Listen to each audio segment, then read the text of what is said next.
Good morning, everyone. This is the news for Wednesday, April 23rd. The body of Pope Francis was moved this morning from the chapel in Casa Santa Marta to St. Peter's Basilica, where it will lie in state until the funeral on Saturday morning. Following the funeral, Pope Francis will be interred in the Basilica of Santa Maria Maggiore in Rome. Also in the Vatican, the General Congregation has begun among the College of Cardinals.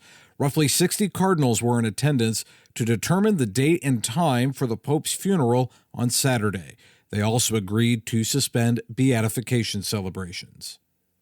The Financial Times is reporting that Russian President Vladimir Putin is reportedly offering to halt the invasion of Ukraine along the current front line. The offer is part of efforts to reach a peace deal.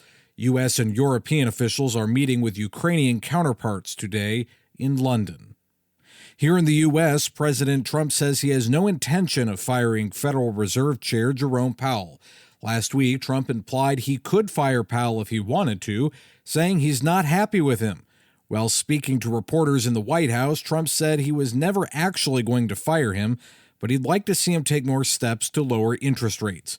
Powell, a fellow Republican whose term ends in 2026, has previously said he would not step down if Trump asked him to, and that it's not permitted under the law for a president to fire or demote him. Secretary of Health and Human Services Robert F. Kennedy Jr. announced plans yesterday to eliminate dyes from the nation's food supply. When I went in a few months or about a month ago to meet with a few food companies, I was talking with my staff about these petroleum-based dyes, and I said if they want to add petroleum, if they want to eat petroleum, they ought to add it themselves at home. They shouldn't be feeding it to the rest of us.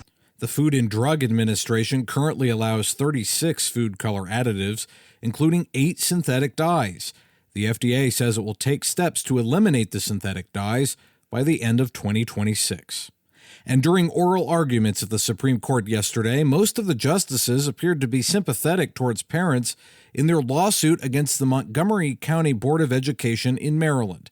In 2023, Catholic, Ethiopian Orthodox, and Muslim parents sued the school board after they ended a policy that would notify parents of coursework that promoted LGBTQ lifestyles would be used and would allow parents to opt out.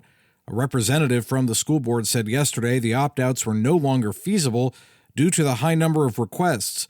The judges appeared skeptical that a school board should be deciding whether or not to override a parent's beliefs on the matter. A ruling is expected later this year. I'm Matthew Handley. Now back to Morning Offering.